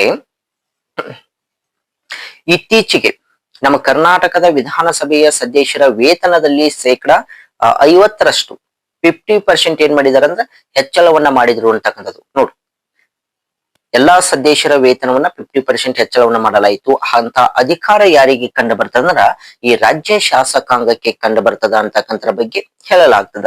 ಇದು ಎಲ್ಲ ಏನಿದೆಯಲ್ಲ ವಿಧಾನಸಭೆಗೆ ಸಂಬಂಧಪಟ್ಟಂತ ಒಂದು ರಚನೆ, ಅಂತ. ಹಾಗಾದ್ರೆ ವಿಧಾನಸಭೆಯ ಸದಸ್ಯರು ಏನ ಕೆಲಸ ಕಾರ್ಯವನ್ನ ನಿರ್ವಹಿಸ್ತಾರಂತಕ್ಕಂಥದ್ದು. ವಿಧಾನಸಭೆಯ ಸದಸ್ಯರು ಏನ್ ಕೆಲಸ ಕಾರ್ಯವನ್ನ ನಿರ್ವಹಿಸ್ತಾರಂತಕ್ಕಂಥದ್ದು. ಹಾಗಾದ್ರೆ ಅವರಿಗೆ ಏನೇನು ಅಧಿಕಾರಗಳು ಇರ್ತಾವ ಅಂತಕ್ಕಂಥದ್ದು, ಅವರ ಅಧಿಕಾರ ಮತ್ತು ಕಾರ್ಯಗಳಂತೇಳಿ ಕಂಡು ಬರ್ತಾವ. ಅಧಿಕಾರ ಮತ್ತು ಕಾರ್ಯಗಳು ಮೊದಲನೇದಾಗಿ ಶಾಸನೀಯ ಅಧಿಕಾರ ಮತ್ತು ಕಾರ್ಯಗಳು ಅಂತಕ್ಕಂಥದ್ದು. ನೋಡ್ರಿ, ನಾವು ಭಾರತ ಸಂವಿಧಾನದ 7ನೇ ಅನುಸೂಚಿಯಲ್ಲಿ ಶಾಸನೀಯ ಅಧಿಕಾರವನ್ನ ಕೇಂದ್ರ, ರಾಜ್ಯ ಮತ್ತು ಸಮವರ್ತಿ ಪಟ್ಟಿಗಳಲ್ಲಿ ಏನ್ ಮಾಡಲಾಗಿದೆ ಅಂದ್ರ ವಿಂಗಡಿಸಲಾಗಿದೆ ಅಂತಕ್ಕಂಥದ್ದು. ರಾಜ್ಯ ಶಾಸಕಾಂಗವು ರಾಜ್ಯ ಪಟ್ಟಿಯಲ್ಲಿ ಕಂಡು ಬರ್ತಕ್ಕಂಥ ವಿಷಯಗಳ ಮೇಲೆ ಶಾಸನವನ್ನ ರೂಪಿಸ್ತಕ್ಕಂಥ ಒಂದು ಅಧಿಕಾರ ಯಾವುದಕ್ಕೆ ಕಂಡು ಬರ್ತದ ಅಂದ್ರ ರಾಜ್ಯ ಶಾಸಕಾಂಗ ಕಂಡು ಬರ್ತದ. ಹಾಗಾದ್ರೆ ರಾಜ್ಯ ಪಟ್ಟಿಯಲ್ಲಿ ಎಷ್ಟು ವಿಷಯಗಳು ಕಂಡು ಬರ್ತಾವಂದ್ರ 61 ವಿಷಯಗಳು ರಾಜ್ಯ ಪಟ್ಟಿಯಲ್ಲಿ ಕಂಡು ಬರ್ತಾವ ಅಂತಕ್ಕಂಥರ ಬಗ್ಗೆ ಹೇಳಲಾಗ್ತದ. ಈ ರಾಜ್ಯ ಪಟ್ಟಿಯಲ್ಲಿ ಕಂಡು ಬರ್ತಕ್ಕಂಥ 61 ವಿಷಯಗಳ ಮೇಲೂ ಶಾಸನವನ್ನ ರಚನೆ ಮಾಡತಕ್ಕಂಥ ಅಧಿಕಾರ ರಾಜ್ಯ ಶಾಸಕಾಂಗ ಕಂಡು ಬರ್ತದ. ಅದರಲ್ಲಿ ಹೆಚ್ಚಿನ ಒಂದು ಅಧಿಕಾರ ಯಾವ ಸದನಕ್ಕೆ ಕಂಡು ಬರ್ತದಂದ್ರ ವಿಧಾನಸಭೆಗೆ ಕಂಡು ಬರ್ತದ. ಶಾಸನೀಯ ಅಧಿಕಾರ ಮತ್ತು ಕಾರ್ಯಗಳಂದಾಗ ನಾವು ಸಾಮಾನ್ಯ ಮಸೂದೆಯನ್ನ ತೆಗೆದುಕೊಳ್ಬೇಕಾಗ್ತದ. ಯಾವ ಮಸೂದೆ? ಸಾಮಾನ್ಯ ಮಸೂದೆ. ಸಾಮಾನ್ಯ ಮಸೂದೆನ ನಾವು ಕರ್ನಾಟಕದಲ್ಲಿ 2 ಸದನಗಳು ಕಂಡು ಬರ್ತಾವ ಅಂತ ಹೇಳಿದ್ರಿ. ಒಂದು ವಿಧಾನಸಭೆ, ಇನ್ನೊಂದು ವಿಧಾನ ಪರಿಷತ್ ಅಂತಕ್ಕಂಥದ್ದು. ಸಾಮಾನ್ಯ ಮಸೂದೆನ ಮೊದಲು ಯಾವುದೇ ಸದನದಲ್ಲಿ ಏನ್ ಮಾಡಬಹುದು ಅಂದ್ರ ಮೊದಲು ಮಂಡನೆ ಮಾಡಬಹುದು. ಈಗ ಎಕ್ಸಾಂಪಲ್ ಆಗಿ ಒಂದು ಸಾಮಾನ್ಯ ಮಸೂದೆಯನ್ನ ಮೊದಲು ವಿಧಾನಸಭೆಯಲ್ಲಿ ಮಂಡನೆ ಮಾಡ್ತೀವಿ ಅಂತ ಹೇಳಿ ತಿಳ್ಕೊಡಿ. ವಿಧಾನಸಭೆಯಲ್ಲಿ ಮಂಡನೆಯಾಗಿ ಅನುಮೋದನೆ ಪಡೆದಂತ ಒಂದು ಸಾಮಾನ್ಯ ಮಸೂದೆಯನ್ನ ವಿಧಾನ ಪರಿಷತ್ತಿನ ಅನುಮೋದನೆಗಾಗಿ ಏನ್ ಮಾಡಲಾಗ್ತದಂದ್ರ ಕಳುಹಿಸಲಾಗ್ತದ. ಆವಾಗ ವಿಧಾನ ಪರಿಷತ್ತು ಅದಕ್ಕೆ ಒಪ್ಪಿಗೆ ನೀಡಬಹುದು ಅಥವಾ ತಿದ್ದುಪಡಿಯನ್ನ ಸೂಚಿಸಿ ವಿಧಾನಸಭೆಗೆ ಕಳುಹಿಸಬಹುದು ಅಥವಾ 3 ತಿಂಗಳ ಕಾಲ ತಡೆ ಹಿಡಿಯುವ ಅಧಿಕಾರ ಯಾವುದಕ್ಕೈತಿ ಅಂದ್ರ ವಿಧಾನ ಪರಿಷತ್ತಿಗೆ ಕಂಡು ಬರ್ತದ ಅಂತಕ್ಕಂಥದ್ದು. ಏನಾದರೂ ತಿದ್ದುಪಡಿ ಸೂಚಿಸಿ ವಿಧಾನಸಭೆಗೆ ಕಳಿಸಿದಂತ ಸಂದರ್ಭದಲ್ಲಿ ವಿಧಾನಸಭೆಯು ತಿದ್ದುಪಡಿ ಮಾಡಿ ಅಥವಾ ತಿದ್ದುಪಡಿ ಮಾಡದೆ 2ನೇ ಬಾರಿಗೆ ವಿಧಾನ ಪರಿಷತ್ತಿನ ಒಪ್ಪಿಗೆಗಾಗಿ ಸಾಮಾನ್ಯ ಮಸೂದೆಯನ್ನ ಕಳಿಸಿದಂತ ಸಂದರ್ಭದಲ್ಲಿ ಕೇವಲ 1 ತಿಂಗಳು ಮಾತ್ರ ತಡೆ ಹಿಡಿತಕ್ಕಂತ ಅಧಿಕಾರ ವಿಧಾನ ಪರಿಷತ್ತಿಗೆ ಕಂಡು ಬರ್ತದ ಅಂತಕ್ಕಂಥದ್ದು. ಈ ಕಾಲಾವಧಿಯಲ್ಲಿ ಏನಾದ್ರೂ ಅದು ಒಪ್ಪಿಗೆ ನೀಡದಿದ್ರ ವಿಧಾನಸಭೆಯು ಎರಡೂ ಸದನಗಳ ಒಪ್ಪಿಗೆ ನೀಡಿವೆ ಅಂತೇಳಿ ಘೋಷಿಸುವುದರ ಮೂಲಕ ಅದನ್ನ ರಾಜ್ಯಪಾಲರ ಒಪ್ಪಿಗೆಗಾಗಿ ಕಳುಹಿಸಲಾಗುತ್ತದೆ. ಹಾಗಾದ್ರೆ ರಾಜ್ಯಪಾಲರು ಒಂದು ಸಾಮಾನ್ಯ ಮಸೂದೆಗೆ ಒಪ್ಪಿಗೆ ನೀಡಬಹುದು, ತಿರಸ್ಕಾರ ಮಾಡಬಹುದು. ನೋಡ್ರಿ, ಇವ್ರಿಗೂ ಕೂಡ ಆಪ್ಷನ್ಗಳು ಇರ್ತಾವ್ರಿ. ಏನ್ ಮಾಡಬಹುದು? ಒಪ್ಪಿಗೆ ನೀಡಬಹುದು, ತಿರಸ್ಕಾರ ಮಾಡಬಹುದು, ಅಥವಾ ಮರಳಿ ರಾಜ್ಯ ಶಾಸಕಾಂಗಕ್ಕೆ ಕಳುಹಿಸಬಹುದು, ಅಥವಾ ಈ ಸಂವಿಧಾನದ 200ನೇ ವಿಧಿ ಅನ್ವಯ ರಾಷ್ಟ್ರಪತಿಯ ಒಪ್ಪಿಗೆಗಾಗಿ ಕಾಯ್ದಿರಿಸುವ ಅಧಿಕಾರ ರಾಜ್ಯಪಾಲರಿಗೆ ಕಂಡು ಬರ್ತದೆ. ಇದು ಇಂಪಾರ್ಟೆಂಟ್ ರೀ. ಒಂದು ಸಾಮಾನ್ಯ ಮಸೂದೆಯನ್ನ ರಾಜ್ಯಪಾಲರು ರಾಷ್ಟ್ರಪತಿಯ ಒಪ್ಪಿಗೆಗಾಗಿ ಕಾಯ್ದಿರಿಸ್ತಕ್ಕಂಥ ಅಧಿಕಾರ ಯಾವ ವಿಧಿಯಲ್ಲಿ ಕಂಡು ಬರ್ತದಂದ್ರ 200ನೇ ವಿಧಿಯಲ್ಲಿ ಏನಾಗ್ತದಂದ್ರ ಕಂಡು ಬರ್ತದ. ಅಕಸ್ಮಾತ್ ಏನಾದ್ರೂ ರಾಜ್ಯಪಾಲರು ಒಂದು ಸಾಮಾನ್ಯ ಮಸೂದೆಗೆ ಒಪ್ಪಿಗೆಯನ್ನ ಸೂಚಿಸಿರಂದ್ರ ಆ ಸಾಮಾನ್ಯ ಮಸೂದೆಯು ಶಾಸನವಾಗಿ ಪರಿವರ್ತನೆಗೊಳ್ತದ, ಶಾಸನವಾಗಿ ಜಾರಿಗೆ ಬರ್ತದ ಅಂತಕ್ಕಂಥದ್ದು. ಹಾಗಾದ್ರೆ ನಾವು ಸಾಮಾನ್ಯ ಮಸೂದೆಯ ಮೇಲೆ ಗಮನಿಸಿದಂತ ಸಂದರ್ಭದಲ್ಲಿ ವಿಧಾನ ಪರಿಷತ್ತಿಗೆ ಕೇವಲ 4 ತಿಂಗಳು, ಮೊದಲ ಬಾರಿಗೆ 3 ತಿಂಗಳು, ಎರಡನೇ ಬಾರಿಗೆ 1 ತಿಂಗಳು, ಟೋಟಲ್ 4 ತಿಂಗಳು ತಡೆ ಹಿಡಿತಕ್ಕಂತ ಒಂದು ಅಧಿಕಾರವನ್ನ ಬಿಟ್ರ ಬೇರೆ ಯಾವುದೇ ಅಧಿಕಾರ ಏನಾಗುದಿಲ್ಲ ಅಂದ್ರ ವಿಧಾನ ಪರಿಷತ್ತಿಗೆ ಕಂಡು ಬರುವುದಿಲ್ಲ. ಹೆಚ್ಚಿನ ಅಧಿಕಾರ ಯಾವುದಕ್ಕೆ ಕಂಡು ಬರ್ತದಂದ್ರ ವಿಧಾನ ಸಭೆಗೆ ಕಂಡು ಬರ್ತದ ಅಂತಕ್ಕಂಥದ್ರ ಬಗ್ಗೆ ನಾವೇನ್ ಮಾಡ್ತೀವಿ ಕಾಣ್ತೀವಿ. ಇದು ಮೊದಲನೇ ಒಂದು ಅಧಿಕಾರ ಮತ್ತು ಕಾರ್ಯಗಳು. ಇನ್ನು ಎರಡನೇ ಅಧಿಕಾರ ಮತ್ತು ಕಾರ್ಯ ಯಾವುದಂದ್ರ ಹಣಕಾಸಿನ ಅಧಿಕಾರ ಮತ್ತು ಕಾರ್ಯಗಳು. ಹಣಕಾಸಿಗೆ ಸಂಬಂಧಪಟ್ಟಂತೆ ಅಧಿಕಾರ ಮತ್ತು ಕಾರ್ಯಗಳು. ನೋಡ್ರಿ, ಹಣಕಾಸಿನ ಅಧಿಕಾರ ಮತ್ತು ಕಾರ್ಯಗಳಂದಾಗ ನಾವು ಯಾವ ಮಸೂದೆಯನ್ನ ತೆಗೆದುಕೊಳ್ಳಬೇಕಂದ್ರ ಹಣಕಾಸು ಮಸೂದೆಯನ್ನ ತೆಗೆದುಕೊಳ್ಳಲಾಗುತ್ತದೆ. ಹಣಕಾಸು ಮಸೂದೆಯನ್ನ ತೆಗೆದುಕೊಳ್ಳಲಾಗ್ತದೆ. ನಾವು ಹಣಕಾಸು ಮಸೂದೆಯನ್ನ ರಾಜ್ಯಪಾಲರ ಪೂರ್ವಾನುಮತಿಯನ್ನ ಪಡೆಯುವುದರ ಮೂಲಕ ಕಡ್ಡಾಯವಾಗಿ ವಿಧಾನಸಭೆಯಲ್ಲಿ ಏನ್ ಮಾಡ್ಬೇಕಾಗ್ತದಂದ್ರ ಮಂಡಿಸಬೇಕಾಗ್ತದ. ಕಡ್ಡಾಯವಾಗಿ ವಿಧಾನಸಭೆಯಲ್ಲೇ ಮಂಡಿಸಬೇಕಾಗ್ತದ. ಹಣಕಾಸು ಮಸೂದೆಯನ್ನ ವಿಧಾನ ಪರಿಷತ್ತಿನಲ್ಲಿ ಮಂಡಿಸಲು ಬರುವುದಿಲ್ಲ. ರಾಜ್ಯಪಾಲರ ಪೂರ್ವಾನುಮತಿ ಪಡೆದುಕೊಂಡು ವಿಧಾನಸಭೆಯಲ್ಲಿ ಮಂಡಿಸಿದಂತ ಒಂದು ಹಣಕಾಸು ಮಸೂದೆಯನ್ನ ವಿಧಾನ ಪರಿಷತ್ತಿನ ಒಪ್ಪಿಗೆಗಾಗಿ ಕಳುಹಿಸಲಾಗ್ತದ. ಅವಾಗ ವಿಧಾನ ಪರಿಷತ್ತಿಗೆ ಕೇವಲ 14 ದಿನಗಳನ್ನ ತಡೆ ಹಿಡಿತಕ್ಕಂತ ಅಧಿಕಾರ ಮಾತ್ರ ಕಂಡು ಬರ್ತದ. ಎಷ್ಟು ದಿನಗಳು? ಕೇವಲ 14 ದಿನಗಳು. ಈ 14 ದಿನಗಳ ಒಳಗಾಗಿ ಏನಾದ್ರೂ ವಿಧಾನ ಪರಿಷತ್ತು ಹಣಕಾಸು ಮಸೂದೆಗೆ ಒಪ್ಪಿಗೆಯನ್ನ ನೀಡದಿದ್ರ ವಿಧಾನಸಭೆಯು ಎರಡೂ ಸದನಗಳು ಒಪ್ಪಿಗೆ ನೀಡಿವೆ ಅಂತೇಳಿ ಘೋಷಣೆ ಮಾಡುವುದರ ಮೂಲಕ ಹಣಕಾಸು ಮಸೂದೆಯನ್ನ ಏನ್ ಮಾಡಲಾಗ್ತದಂದ್ರ ರಾಜ್ಯಪಾಲರ ಒಪ್ಪಿಗೆಗೆ ಕಳುಹಿಸಲಾಗುತ್ತದೆ. ಅವಾಗ ರಾಜ್ಯಪಾಲರು ಸಾಮಾನ್ಯವಾಗಿ ಹಣಕಾಸು ಮಸೂದೆಗೆ ಒಪ್ಪಿಗೆಯನ್ನ ನೀಡುತ್ತಾರೆ. ಏಕೆ ಒಪ್ಪಿಗೆ ನೀಡುತ್ತಾರೆ ಅಂದ್ರ ಅವರ ಪೂರ್ವಾನುಮತಿಯನ್ನು ಪಡೆದುಕೊಂಡ ಮೊದಲು ಏನ್ ಮಾಡಿರ್ತೀವಿ, ವಿಧಾನಸಭೆಯಲ್ಲಿ ಅದನ್ನ ಮಂಡನೆ ಮಾಡಿರ್ತೀವಿ. ಹಾಗಾಗಿ ರಾಜ್ಯಪಾಲರು ಸಾಮಾನ್ಯವಾಗಿ ಏನ್ ಮಾಡ್ತಾರೆ ಅಂದ್ರ ಹಣಕಾಸು ಮಸೂದೆಗೆ ಒಪ್ಪಿಗೆಯನ್ನ ನೀಡ್ತಾರೆ ಅಂತಕ್ಕಂಥದ್ದು. ಯಾವಾಗ ರಾಜ್ಯಪಾಲರು ಒಪ್ಪಿಗೆ ನೀಡ್ತಾರಲ್ಲ ಅವಾಗ ಹಣಕಾಸು ಮಸೂದೆಯು ಸಹ ಹಣಕಾಸು ಶಾಸನವಾಗಿ ಜಾರಿಗೆ ಬರ್ತದ ಅಂತಕ್ಕಂಥದ್ರ ಬಗ್ಗೆ ನಾವ್ ಏನ್ ಮಾಡ್ತೀವಿ ಕಾಣ್ತೀವಿ ಅಂತಕ್ಕಂಥದ್ದು. ಇದು ಕೂಡ ಒಂದು ಪ್ರಮುಖವಾದಂತ ಅಂಶ ಅಂತಕ್ಕಂಥದ್ದು. ಹಾಗಾದ್ರೆ ಇನ್ನು ಮೂರನೇ ಒಂದು ಅಧಿಕಾರ ಮತ್ತು ಕಾರ್ಯಗಳು ಯಾವುದಂದ್ರ ಮೂರನೇ ಅಧಿಕಾರ ಮತ್ತು ಕಾರ್ಯಗಳು ಯಾವುದಂದ್ರ ಸಂವಿಧಾನಾತ್ಮಕ ತಿದ್ದುಪಡಿಯ ಅಧಿಕಾರ ಮತ್ತು ಕಾರ್ಯಗಳು. ಮೂರನೆಯದಾಗಿ ಸಂವಿಧಾನಾತ್ಮಕ ತಿದ್ದುಪಡಿಯ ಅಧಿಕಾರ ಮತ್ತು ಕಾರ್ಯಗಳು.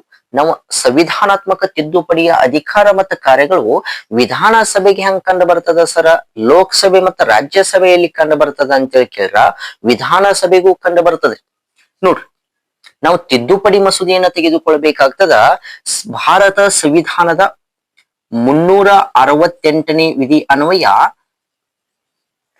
ಸಂವಿಧಾನವನ್ನ ತಿದ್ದುಪಡಿ ಮಾಡ್ತಕ್ಕಂಥ ಅಧಿಕಾರ ಸಂಸತ್ತಿಗೆ ಕಂಡು ಬರ್ತದೆ ಅಂತ ಹೇಳ್ತದ. ಸಂಸತ್ ಅಂದ್ರ ಲೋಕಸಭೆ ಮತ್ತು ರಾಜ್ಯಸಭೆ. ಆದ್ರೆ ತಿದ್ದುಪಡಿ ವಿಧಾನಗಳನ್ನ ನೋಡಿದಂತ ಸಂದರ್ಭದಲ್ಲಿ 3 ರೀತಿಯಾದಂತ ತಿದ್ದುಪಡಿಗಳು ಕಂಡು ಬರ್ತವ್ರಿ. ಒಂದು ಸರಳ ಬಹುಮತದ ಮೂಲಕ ತಿದ್ದುಪಡಿ, 2 ವಿಶೇಷ ಬಹುಮತದ ಮೂಲಕ ತಿದ್ದುಪಡಿ, 3 ವಿಶೇಷ ಮತ್ತು ಅರ್ಧದಷ್ಟು ರಾಜ್ಯಗಳ ಒಪ್ಪಿಗೆ. ಇದು ಕಂಡು ಬರ್ತದೆ ನೋಡಿ. ವಿಶೇಷ ಮತ್ತು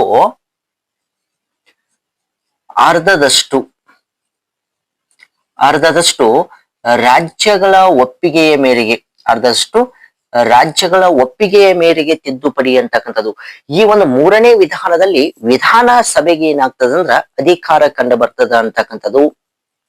ಹಾಗಾದ್ರೆ ಎಂತ ವಿಷಯಗಳನ್ನ ಈ 3ನೇ ವಿಧಾನ ಅಂದ್ರೆ ವಿಶೇಷ ಮತ್ತು ಅರ್ಧದಷ್ಟು ರಾಜ್ಯಗಳ ಒಪ್ಪಿಗೆಯ ಮೇರೆಗೆ ತಿದ್ದುಪಡಿ ಮಾಡಲಾಗ್ತದಂದ್ರ, ಮೊದಲನೇದಾಗಿ ರಾಷ್ಟ್ರಪತಿಯ ಚುನಾವಣೆಗೆ ಸಂಬಂಧಪಟ್ಟಂತೆ ವಿಷಯ ಆಗಿದ್ರ ಯಾವ ಪತಿ ರಾಷ್ಟ್ರಪತಿ ಚುನಾವಣೆಗೆ ಸಂಬಂಧಪಟ್ಟಂತ ವಿಷಯ ಇದ್ರ. ಹಾಗಾದ್ರ ಇದನ್ನ ಯಾಕ ವಿಶೇಷ ಮತ್ತು ಅರ್ಧದಷ್ಟು ರಾಜ್ಯಗಳ ಒಪ್ಪಿಗೆ ಪಡಿತಾರಂದ್ರ, ರಾಷ್ಟ್ರಪತಿ ಚುನಾವಣೆಯಲ್ಲಿ ವಿಧಾನಸಭೆಯ ಚುನಾಯಿತ ಸದಸ್ಯರು ಕೂಡ ಭಾಗವಹಿಸ್ತಾರೆ. ಹೀಗಾಗಿ ನಾವು ಇದು ಕೂಡ ಕೇಂದ್ರಕ್ಕೂ ಸಂಬಂಧಪಟ್ಟಿದೆ ಮತ್ತು ರಾಜ್ಯಕ್ಕೂ ಸಂಬಂಧಪಟ್ಟಿದೆ ಅಂತಕ್ಕಂಥದ್ದು. ಇಂಥ ಒಕ್ಕೂಟ ವಿಷಯಗಳು ಏನಾದ್ರೂ ಇದ್ರ ಈ 3ನೇ ವಿಧಾನದ ಮೂಲಕ ನಾವು ಏನ್ ಮಾಡ್ತೀವಿ, ತಿದ್ದುಪಡಿಯನ್ನ ಮಾಡ್ತೀವಿ. ಅದರ ಜೊತೆಗೆ ಕೇಂದ್ರ ಮತ್ತು ರಾಜ್ಯಗಳಿಗೆ ಸಂಬಂಧಪಟ್ಟಂತ ಸಂಬಂಧಗಳಿದ್ರ, ಕೇಂದ್ರ ಮತ್ತು ರಾಜ್ಯಗಳ ಸಂಬಂಧ, ಇಂಥ ವಿಷಯಗಳನ್ನು ಕೂಡ ನಾವು ಏನ್ ಮಾಡ್ತೀವಿ, ಈ 3ನೇ ವಿಧಾನದ ಮೂಲಕ ತಿದ್ದುಪಡಿ ಮಾಡ್ತೀವಿ. ಅದರ ಜೊತೆಗೆ ರಾಜ್ಯಸಭೆಯಲ್ಲಿ ರಾಜ್ಯಗಳ ಪ್ರಾತಿನಿಧ್ಯ, ರಾಜ್ಯಸಭೆಯಲ್ಲಿ ರಾಜ್ಯಗಳ ಪ್ರಾತಿನಿಧ್ಯಕ್ಕೆ ಸಂಬಂಧಪಟ್ಟಂತ ವಿಷಯಗಳು, ರಾಜ್ಯಗಳ ಪ್ರಾತಿನಿಧ್ಯಕ್ಕೆ ಸಂಬಂಧಪಟ್ಟಂತ ವಿಷಯಗಳು, ಇಂಥವೇನ್ ಒಕ್ಕೂಟ ವಿಷಯಗಳಿರ್ತಾವಲ್ಲ ಅವುಗಳನ್ನ ನಾವು ಈ 3ನೇ ವಿಧಾನವಾದಂತಹ ವಿಶೇಷ ಮತ್ತು ಅರ್ಧದಷ್ಟು ರಾಜ್ಯಗಳ ಒಪ್ಪಿಗೆಯ ಮೇರೆಗೆ ಏನ್ ಮಾಡಲಾಗ್ತದೆ, ತಿದ್ದುಪಡಿ ಮಾಡಲಾಗ್ತದೆ. ಹಾಗಾದ್ರ ಈ ತಿದ್ದುಪಡಿ ಮಸೂದೆ ಅಂತೇಳಿ ಕಂಡು ಬರ್ತದ. ತಿದ್ದುಪಡಿ ಮಸೂದೆ, ಈ ತಿದ್ದುಪಡಿ ಮಸೂದೆಯನ್ನ ಕೇಂದ್ರದಲ್ಲಿ ತಿದ್ದುಪಡಿ ಮಾಡತಕ್ಕಂತ ಒಂದು ಅಧಿಕಾರ ಸಂಸತ್ತಿಗೆ ಕಂಡು ಬರ್ತದ 368ನೇ ವಿಧಿ ಮೂಲಕ. ಲೋಕಸಭೆ ಮತ್ತು ರಾಜ್ಯಸಭೆಯಲ್ಲಿ ಒಪ್ಪಿಗೆ ಪಡೆದ ನಂತರ ಆ ತಿದ್ದುಪಡಿ ಮಸೂದೆಯನ್ನ ವಿಧಾನಸಭೆಗೆ ಏನ್ ಮಾಡಲಾಗ್ತದಂದ್ರ ಕಳುಹಿಸಲಾಗ್ತದ. ಅವಾಗ ವಿಧಾನಸಭೆಯು 1/2 ರಷ್ಟು ಸದಸ್ಯರು ಒಪ್ಪಿಗೆಯನ್ನ ನೀಡುವುದರ ಮೂಲಕ, 1/2 ರಷ್ಟು ಅಂದ್ರ 50%, ಅಂದ್ರ ಅರ್ಧದಷ್ಟು ರಾಜ್ಯಗಳು ಒಪ್ಪಿಗೆಯನ್ನ ನೀಡುವುದರ ಮೂಲಕ ಅದನ್ನ ಏನ್ ಮಾಡಬಹುದು, ಮರಳಿ ಸಂಸತ್ತಿಗೆ ಕಳುಹಿಸಬಹುದು ಅಂತಕ್ಕಂಥದ್ದು. ಅವಾಗ ಸಂಸತ್ತು ಅದನ್ನ ಏನ್ ಮಾಡ್ತದ, ರಾಷ್ಟ್ರಪತಿಗೆ ಕಳುಹಿಸುವುದರ ಮೂಲಕ ಆ ತಿದ್ದುಪಡಿ ಮಸೂದೆಯನ್ನ ಶಾಸನವಾಗಿ ಏನ್ ಮಾಡ್ತದಂದ್ರ ರೂಪಿಸ್ತದ ಅಂತಕ್ಕಂಥದ್ದು. ಹೀಗೆ 1/2 ರಷ್ಟು ಅಂದ್ರ ಈಗ 28 ರಾಜ್ಯಗಳದಾವಂದ್ರ ಇದ್ರಾಗ 14 ರಾಜ್ಯಗಳು ಏನ್ ಮಾಡ್ಬೇಕಾಗ್ತದ, ಇಂಥ ತಿದ್ದುಪಡಿ ಮಸೂದೆಗೆ ಒಪ್ಪಿಗೆಯನ್ನ ನೀಡಬೇಕಾಗ್ತದ ಅಂತಕ್ಕಂಥದ್ದು.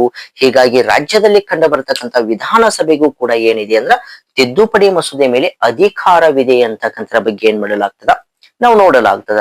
ಇನ್ನ ಒಂದು 4ನೇ ಒಂದು ಅಧಿಕಾರ ಮತ್ತು ಕಾರ್ಯಗಳು ಯಾವುದಂದ್ರ ಚುನಾವಣೆಯ ಅಧಿಕಾರ ಮತ್ತು ಕಾರ್ಯಗಳು. ಚುನಾವಣೆಯ ಅಧಿಕಾರ ಮತ್ತು ಕಾರ್ಯಗಳಂತಕ್ಕಂಥ, ಚುನಾವಣೆಯ ಅಧಿಕಾರ ಮತ್ತು ಕಾರ್ಯಗಳಂದ್ರ ವಿಧಾನಸಭೆಯ ಸದಸ್ಯರು ಯಾವ್ಯಾವ ಚುನಾವಣೆಯಲ್ಲಿ ಭಾಗವಹಿಸ್ತಾರಲ್ಲ ಅದನ್ನ ನಾವು ಚುನಾವಣೆಯ ಅಧಿಕಾರ ಮತ್ತು ಕಾರ್ಯಗಳಂತ ಏನ್ ಮಾಡಲಾಗ್ತದ ಅಂದ್ರ ಕರೆಯಲಾಗ್ತದ. ಹಾಗಾದ್ರೆ ವಿಧಾನಸಭೆಯ ಸದಸ್ಯರು ಯಾವ್ಯಾವ ಚುನಾವಣೆಯಲ್ಲಿ ಭಾಗವಹಿಸ್ತಾರಂದ್ರ, ಮೊದಲನೇದಾಗಿ ರಾಷ್ಟ್ರಪತಿ ಚುನಾವಣೆಯಲ್ಲಿ, ಅದಕ್ಕ ನಾವು ರಾಷ್ಟ್ರಪತಿಯ ಚುನಾವಣೆನ ಒಕ್ಕೂಟ ವಿಷಯ ಅಂತೇಳಿ ಕರೆದಿವಿ. ರಾಷ್ಟ್ರಪತಿ ಚುನಾವಣೆಯಲ್ಲಿ ವಿಧಾನಸಭೆಯ ಸದಸ್ಯರು ಭಾಗವಹಿಸ್ತಾರು. ಅದರ ಜೊತೆಗೆ ವಿಧಾನಸಭೆಯ ಸ್ಪೀಕರ್, ವಿಧಾನಸಭೆಯ ಸಭಾಧ್ಯಕ್ಷರ ಚುನಾವಣೆ, ವಿಧಾನಸಭೆಯ ಸಭಾಧ್ಯಕ್ಷರ ಚುನಾವಣೆ. ಅದರ ಜೊತೆಗೆ ವಿಧಾನಸಭೆಯ ಉಪಸಭಾಧ್ಯಕ್ಷರು, ವಿಧಾನಸಭೆಯ ಉಪಸಭಾಧ್ಯಕ್ಷರ ಚುನಾವಣೆಯಲ್ಲಿ ವಿಧಾನಸಭೆಯ ಸದಸ್ಯರು ಏನ್ ಮಾಡ್ತಾರಂದ್ರ ಭಾಗವಹಿಸ್ತಾರೆ. ಅದರ ಜೊತೆಗೆ ವಿಧಾನ ಪರಿಷತ್, ಈ ವಿಧಾನ ಪರಿಷತ್ನಲ್ಲಿ 1/3 ರಷ್ಟು ಸದಸ್ಯರು ಎಲ್ಲಿಂದ ಆಯ್ಕೆ ಆಗ್ತಾರಂದ್ರ ವಿಧಾನಸಭೆಯ ಸದಸ್ಯರಿಂದ ಆಯ್ಕೆ ಆಗುತ್ತಾರೆ. 1/3 ರಷ್ಟು ಸದಸ್ಯರು ವಿಧಾನಸಭೆಯ ಸದಸ್ಯರಿಂದ ಈ ವಿಧಾನ ಪರಿಷತ್ತಿಗೆ ಏನಾಗ್ತಾರಂದ್ರ ಆಯ್ಕೆ ಆಗ್ತಾರಂತಕ್ಕಂಥರ ಬಗ್ಗೆ ನಾವ್ ಏನ್ ಮಾಡ್ತೀವಿ, ನೋಡ್ತೀವಿ ಅಂತಕ್ಕಂಥದ್ದು. ಇದು ಕೂಡ ಚುನಾವಣೆಯ ಅಧಿಕಾರ ಮತ್ತು ಕಾರ್ಯಗಳಂತ ಕೇಳ್ತೀವಿ. ಇನ್ನು ಐದನೆಯದಾಗಿ ಆಡಳಿತದ ಮೇಲೆ ನಿಯಂತ್ರಣ. ಆಡಳಿತದ ಮೇಲೆ ನಿಯಂತ್ರಣ. ಹಾಗಾದ್ರೆ ಆಡಳಿತದ ಮೇಲೆ ನಿಯಂತ್ರಣ ಅಂದ್ರ ವಿಧಾನಸಭೆಯ ಸದಸ್ಯರು ಆಡಳಿತ ಪಕ್ಷಕ್ಕೆ ಪ್ರತಿಯೊಂದು ಖಾತೆಗಳನ್ನು ನಾವು ಒಬ್ಬೊಬ್ರು ಸಚಿವರಿಗೆ ಏನ್ ಮಾಡಲಾಗಿರ್ತದೆ, ನೀಡಲಾಗಿರ್ತದೆ. ಅಂತ ಸಚಿವರು ವಿರೋಧ ಪಕ್ಷದ ನಾಯಕರಾಗಿರ್ಬಹುದು ಅಥವಾ ಬೇರೆ ಯಾರೇ ಆಗಿರಬಹುದು, ಪ್ರಶ್ನೆ ಮತ್ತು ಉಪ ಪ್ರಶ್ನೆಗಳನ್ನ ಕೇಳುವುದರ ಮೂಲಕ, ಪ್ರಶ್ನೆ ಮತ್ತು ಈ ಉಪ ಪ್ರಶ್ನೆಗಳನ್ನ ಕೇಳುವುದರ ಮೂಲಕ ಅಂತ ಸಚಿವರು ತಮ್ಮ ಆಡಳಿತದ ಮೇಲೆ ನಿಯಂತ್ರಣ ತರಲು ಮತ್ತು ತಮ್ಮ ಇಲಾಖೆಗೆ ಜವಾಬ್ದಾರಿಯಾಗಿರಲು ಅಥವಾ ಹೊಣೆಗಾರಿಕೆಯರಾಗಿರಲು ಏನಾಗ್ತದ, ಇದು ಸಾಧ್ಯ ಮಾಡ್ತದ ಅಂತಕ್ಕಂಥದ್ದು. ನಾವು ಯಾವುದೇ ಒಂದು ಇಲಾಖೆಗೆ, ಈಗ ಎಕ್ಸಾಂಪಲ್ ಆಗಿ ಶಿಕ್ಷಣ ಇಲಾಖೆಗೆ ಸಂಬಂಧಪಟ್ಟಂತ ಪ್ರಶ್ನೆಗಳನ್ನ ಕೇಳಿದ್ವಿ ಅಂದ್ರ ಶಿಕ್ಷಣ ಮಂತ್ರಿಗಳು ಏನಾಗ್ತಾರ ಅಂದ್ರ ಬಹಳಷ್ಟು ಅಲರ್ಟ್ ಆಗ್ತಾರ ಅಂತಕ್ಕಂಥದ್ದು. ಅವಾಗ ಆಡಳಿತದ ಮೇಲೆ ಏನಾಗ್ತದ, ಈ ರೀತಿಯಾಗಿ ನಿಯಂತ್ರಣವನ್ನು ತರಲಾಗ್ತದ ಅಂತಕ್ಕಂಥದ್ದು. ಅದರ ಜೊತೆಗೆ ಭಾರತ ಸಂವಿಧಾನದ 164 ಉಪವಿಧಿ 2ರಲ್ಲಿ, ಭಾರತ ಸಂವಿಧಾನದ 164 ಉಪವಿಧಿ 2ರಲ್ಲಿ ಏನ್ ತಿಳಿಸಲಾಗಿದೆ ಅಂದ್ರ ವಿಧಾನಸಭೆಯ ಸದಸ್ಯರು ಸಾಮೂಹಿಕವಾಗಿ ವಿಧಾನಸಭೆಗೆ ಏನಾಗಬೇಕಂದ್ರ ಹೊಣೆಗಾರರಾಗಿರಬೇಕಾಗ್ತದ. ನೋಡ್ರಿ, ಈ ವಿಧಾನಸಭೆಯ ಸದಸ್ಯರು ಸಾಮೂಹಿಕವಾಗಿ ವಿಧಾನಸಭೆಗೆ ಏನಾಗಬೇಕಾಗ್ತದ, ಹೊಣೆಗಾರರಾಗಿರಬೇಕಾಗ್ತದ ಅಥವಾ ಜವಾಬ್ದಾರರಾಗಿರಬೇಕಾಗ್ತದ ಅಂತಕ್ಕಂಥ ಬಗ್ಗೆ ನಾವು ನೋಡ್ತೀವಿ ಅಂತಕ್ಕಂಥದ್ದು. ಹೀಗೆ ವಿಧಾನಸಭೆಯ ಸದಸ್ಯರು ಇಷ್ಟೆಲ್ಲಾ ಕೆಲಸ ಕಾರ್ಯವನ್ನ ನಿರ್ವಹಿಸ್ತಾರ ಅಂತಕ್ಕಂಥದ್ದು, ಇಷ್ಟೆಲ್ಲಾ ಅಧಿಕಾರವಿರ್ತದ ಅಂತಕ್ಕಂಥ ಬಗ್ಗೆ ಹೇಳಲಾಗ್ತದ. ಹೇಗೆ ಕೇಂದ್ರದಲ್ಲಿ ಲೋಕಸಭೆ ಕೆಲಸ ಮಾಡ್ತದಲ್ಲ, ಹಂಗ ರಾಜ್ಯಗಳಲ್ಲಿ ವಿಧಾನಸಭೆ ಏನ್ ಮಾಡ್ತದಂದ್ರ ಕೆಲಸವನ್ನ ಮಾಡ್ತದ ಅಂತಕ್ಕಂಥದ್ದು. ಹೀಗಾಗಿ ಈ ವಿಧಾನಸಭೆ ಅಂತಕ್ಕಂಥದ್ದು ಬಹಳಷ್ಟು ಮುಖ್ಯವಾದಂತ ಒಂದು ಅಂಶವಾಗಿದೆ ಅಂತಕ್ಕಂಥರ ಬಗ್ಗೆ ನಾವು ಕಾಣ್ತೀವಿ. ಇಲ್ಲಿವರೆಗೆ ಈ ವಿಧಾನಸಭೆಗೆ ಸಂಬಂಧಪಟ್ಟಂತ ಒಂದು ವಿಷಯವನ್ನ ನೋಡಿದ್ದೀವಿ. ಮುಂದಿನ ತರಗತಿಯಲ್ಲಿ ಮುಂದಿನ ವಿಷಯವನ್ನ ತೆಗೆದುಕೊಂಡು ಬರ್ತೀನಿ ಅಂತ ಹೇಳ್ತಾ ಎಲ್ಲರಿಗೂ ಧನ್ಯವಾದಗಳು.